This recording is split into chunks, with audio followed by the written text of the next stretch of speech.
What if the chaos of life could be tamed with 10 simple truths? What if the questions of morality, purpose, and justice had answers carved in stone, unshaken by time? Over 3,000 years ago, those answers were delivered amid smoke and thunder at the peak of Mount Sinai.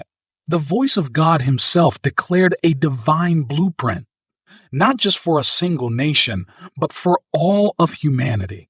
These were the 10 commandments, not merely rules, but a timeless call to live with meaning, integrity, and connection. Let's reverse the noise of the modern world and rediscover the profound wisdom etched into these sacred words. Let's begin with the first commandment. You shall have no other gods before me.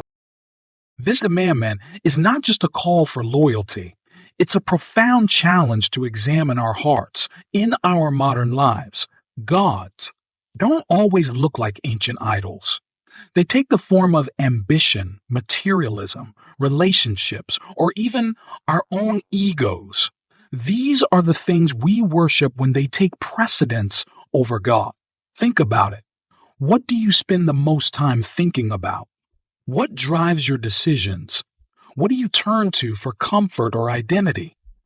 This commandment asks us to strip away the noise and focus on the one true source of life, love and purpose. It's not just about rejecting other gods. It's about saying yes to a deeper, unshakable connection with the Creator. You shall not make for yourself a carved image.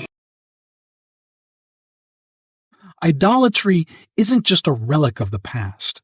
It's a subtle danger in our lives today.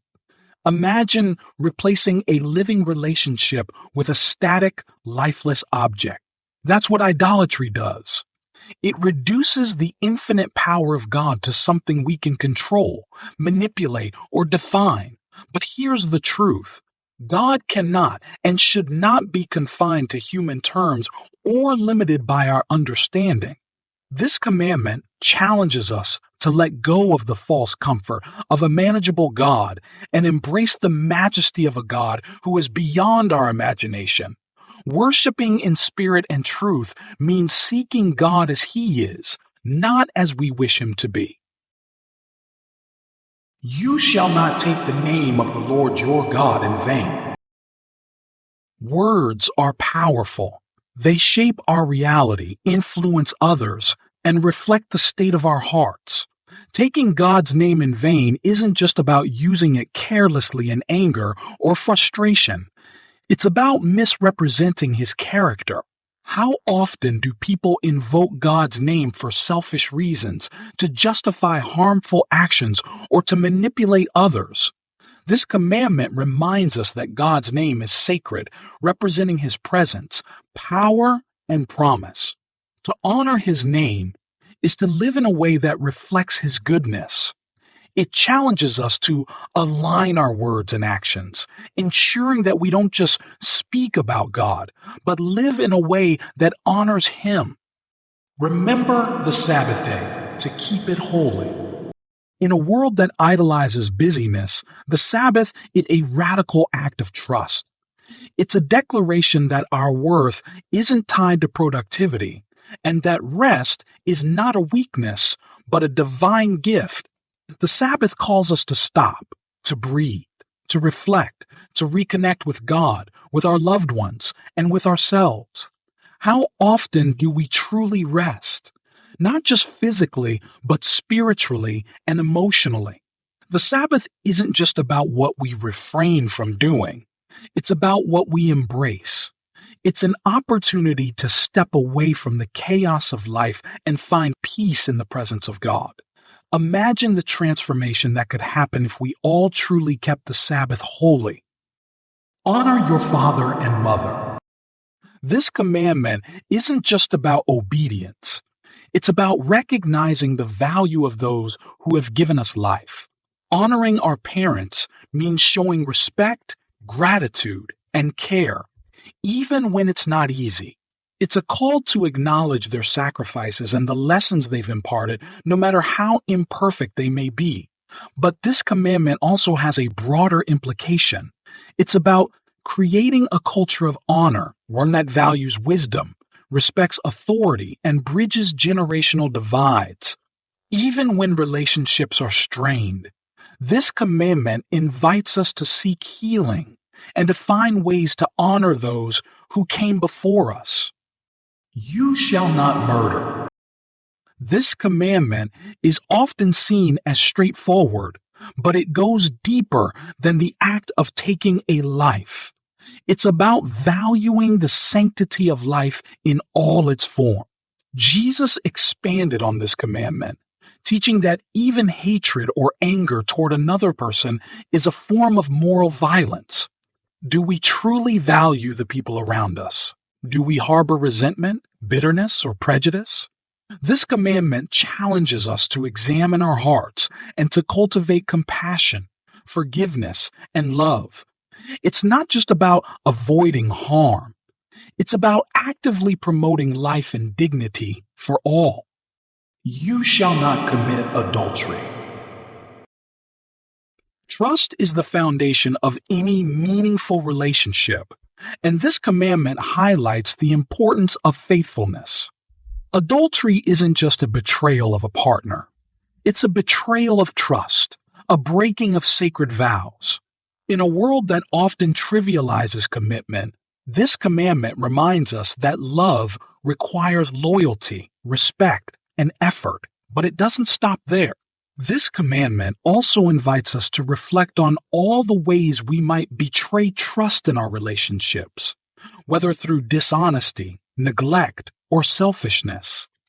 It's a call to nurture integrity and to honor the sacredness of the bonds we share with others. You shall not steal. Stealing takes many forms: material theft, intellectual theft, and even theft of time or opportunities.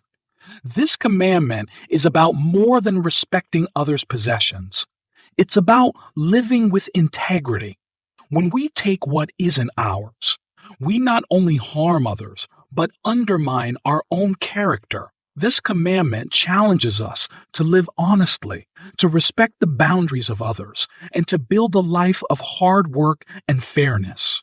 It's about cultivating a spirit of generosity, ensuring that we contribute more to the world than we take from it. You shall not bear false witness against your neighbor. Truth is the cornerstone of trust, and trust is the foundation of relationships and communities. Bearing false witness isn't limited to lies in a courtroom. It includes gossip, slander, and exaggeration. How often do our words tear others down instead of building them up? This commandment urges us to speak with honesty, kindness, and courage. It's not just about avoiding lies. It's about being a voice for truth and justice, even when it's inconvenient or uncomfortable. Imagine the strength of a community where every word spoken was truthful and edifying. You shall not covet. This commandment goes straight to the heart of human nature. Coveting isn't just about wanting what others have. It's about letting envy and discontentment take root in our hearts. It's the silent poison that leads to resentment, bitterness, and an inability to appreciate our own blessings. This commandment invites us to practice gratitude. Instead of focusing on what we lack, it challenges us to celebrate what we have. Contentment is not about having everything. It's about recognizing that we already have enough. The Ten Commandments are more than a set of rules. They are a divine invitation to live a life filled with purpose, love, and integrity. Each one speaks to the core of who we are, challenging us to rise above selfishness, embrace gratitude, and honor the sacredness of life. But here's the real question. How do we take these ancient words and bring them to life in the modern world?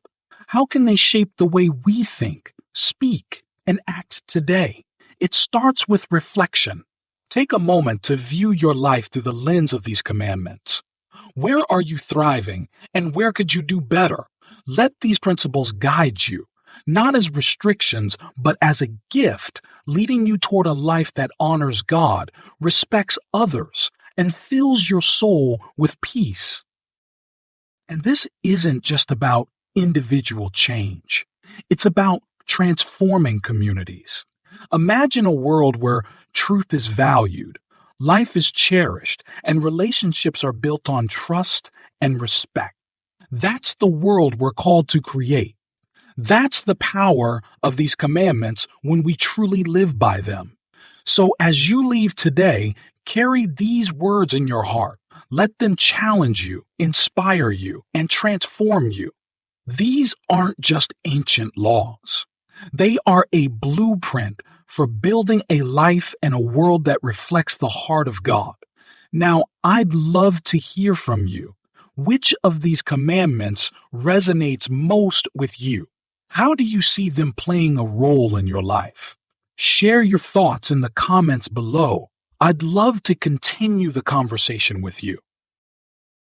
If you found this message meaningful, give it a like and share it with someone who might need this reminder. And if you're new here, don't forget to subscribe and hit the notification bell so you never miss an update. Together, let's continue exploring timeless wisdom that has the power to transform our lives and our world. Thank you for being here, and I'll see you in the next video.